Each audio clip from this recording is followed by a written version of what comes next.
여호수아. 지금까지의 이야기를 한번 기억해 볼까요? 하나님은 아브라함을 택하셔서 그의 가족이 이스라엘 민족이 되게 하십니다. 이들은 후에 이집트의 노예가 되는데 하나님은 모세를 통해 그들을 이집트에서 구하셨죠. 그리고 그들과 시내산에서 언약 관계를 맺은 후 광야로 인도하시는데요. 이스라엘이 약속의 땅 앞에 진을 쳤을 때 모세는 그들에게 하나님의 명령에 순종하길 요구합니다. 열방에 하나님이 어떤 분이신지 보이도록 말이죠. 이 책은 모세가 죽고 이스라엘이 약속의 땅에 들어갈 준비가 된 시점에서 시작합니다.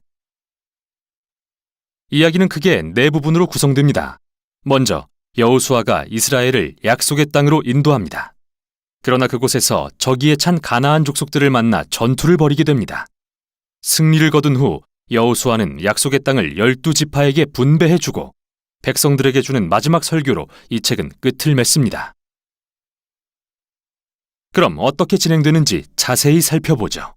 시작 부분에서 모세가 죽고 여호수아가 이스라엘의 새 지도자로 임명됩니다. 저자는 의도적으로 여호수아를 새로운 모세로 묘사하는데요.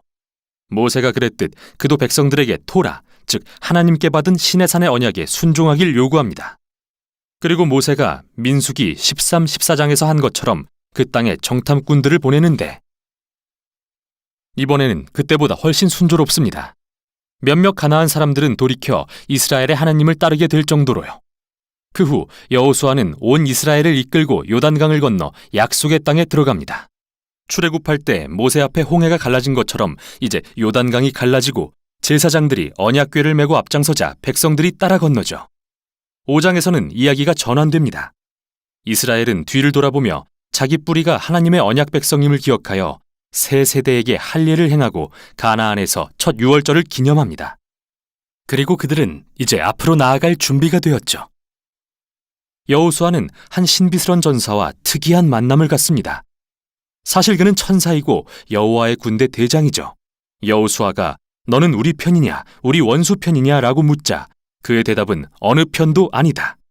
정말 중요한 건 과연 여호수아가 하나님 편에 서 있냐는 겁니다. 결국 이 싸움은 이스라엘 대 가나안 족속의 대결이 아니라 바로 하나님의 전쟁이라는 거죠. 이스라엘의 역할은 그분의 계획이 성취되는 것을 보거나 가끔 지원군이 되는 거고요. 다음 부분이 그겁니다. 이스라엘이 주변 가나안 족속과 겪는 온갖 전투를 볼 수 있는데 앞부분에서는 두 개의 전투가 자세히 소개되고 뒷부분에서는 수년간에 걸친 전투들을 요약한 짧은 이야기들이 이어집니다. 처음의 두 전투는 여리고와 아이성을 상대한 것인데요. 이 두 전투는 하나님의 신실하심과 이스라엘의 불순종을 대조적으로 묘사합니다. 여리고성 전투에서 이스라엘은 완전히 수동적인 자세를 취하는데, 즉 하나님의 임재를 상징하는 언약궤를 따라 소리에 맞춰 6일 동안 성 주위를 돕니다.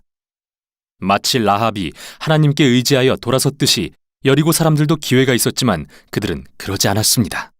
7일째 되는 날 제사장들이 나팔을 불자 성벽이 무너져 내리고 이스라엘은 승리를 거둡니다. 이 이야기의 핵심은 하나님은 그의 백성을 구하시는 분이며 이스라엘은 오직 신뢰하며 기다리면 된다는 겁니다. 그런데 다음의 아이성 전투는 정반대의 이야기를 기록합니다. 여기 아간이라는 이스라엘 사람이 여리고성 전투에서 오직 하나님께 속한 전리품 몇 개를 훔친 뒤 거짓말을 합니다. 하나님이 이스라엘에게 하신 모든 일을 생각할 때 참 한심한 행동이죠. 그래서 이스라엘은 아이성 전투에서 참패를 당하고 마는데요.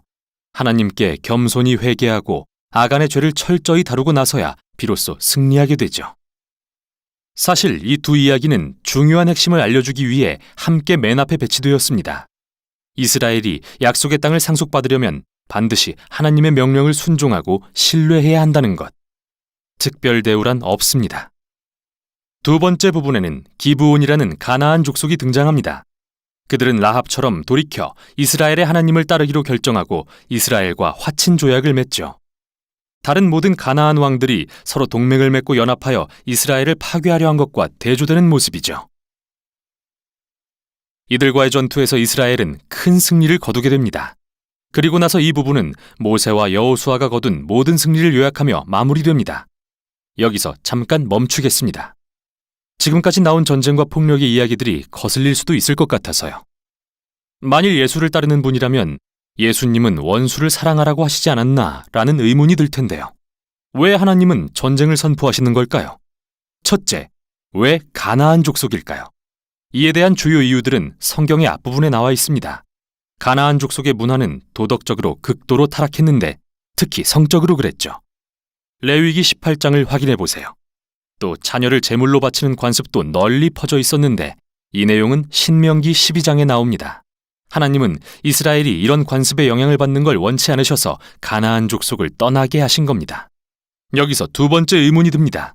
하나님은 정말 가나안 족속을 집단 학살하라고 명령하신 걸까요? 언뜻 보기에는 이 이야기들에 나오는 표현을 보면 이스라엘이 그들을 완전히 진멸하고 호흡이 있는 것은 하나도 남기지 않은 것처럼 보입니다. 그러나 다시 살펴보면 이 구절들이 문자 그대로가 아니라 일종의 과장법이라는 걸 알게 됩니다. 가나안 족속에 대한 원래의 명령을 신명기 7장에서 보겠습니다. 이스라엘에게 먼저는 가나안 족속을 쫓아내고 다음으로 진멸하라고 하십니다. 그리고 나서 그들과 혼인하지 말며 어떠한 언약도 맺지 말라고 하십니다. 진멸한 사람과 어떻게 혼인을 하겠습니까? 즉 문자적 의미가 아니라는 겁니다. 같은 맥락이 여호수아의 이야기에도 적용되는데요. 살펴보죠. 예를 들어 여호수아 10장에는 이스라엘이 헤브론과 드빌 성읍에 한 사람도 남기지 않았다고 나오는데요. 15장을 보면 여전히 가나안 족속들이 사는 걸 알 수 있습니다. 그러니까 여호수아는 다른 고대 전투에 대한 기록처럼 서사적인 문체로 문자 그대로가 아닌 과장법을 사용한 거죠. 집단 학살이라는 단어도 여기에 적합하지 않은 이유는 하나님께 돌이킨 가나안 족속들이 있기 때문입니다. 라합이나 기브온 족속처럼요. 하나님은 그분께 돌아오는 자를 받아주십니다. 마지막으로 이 이야기들은 이스라엘 역사의 매우 특정한 순간을 기록하고 있다는 점입니다. 이 전투들은 가나안 땅의 소수의 족속에게 국한된 것이었고 다른 민족들에 대해서 하나님은 이스라엘에게 화평하라고 명하셨죠. 신명기 20장을 확인해 보세요. 따라서 이들 전투를 기록한 목적은 절대 하나님의 이름으로 폭력을 행사하라는 말이 아닙니다. 오히려 하나님께서 역사의 특정 순간에 인간의 악에 대해 공의를 행사하시고 이스라엘이 가나안 족속에게 전멸되지 않도록 구하셨다는 것을 보여주기 위함이죠. 자, 다시 이 책의 구성으로 돌아가 봅시다. 수년간의 전투 후 나이가 든 여호수아는 가나안 땅을 이스라엘의 12지파에게 분배하기 시작하는데요. 이 부분은 거의 다 경계선의 나열입니다. 솔직히 좀 지루하죠. 마치 그림 없는 지도를 읽는 것 같아서요. 그러나 이스라엘 백성에겐 이 목록이 매우 중요한데요. 하나님이 오래전에 아브라함에게 약속하신 내가 너의 자손에게 이 땅을 주겠다고 약속하신 말씀의 성취이기 때문이죠. 어떻게 땅을 분배했는지 자세한 설명이 끝나고 이제 마지막 부분으로 이어집니다. 여호수아는 백성들에게 두 번의 설교를 하는데요. 이는 모세가 신명기에서 했던 마지막 설교와 매우 비슷합니다. 여호수아는 백성들에게 그들을 약속의 땅으로 인도하시고 가나안 족속으로부터 구하신 하나님의 자비를 상기시킵니다.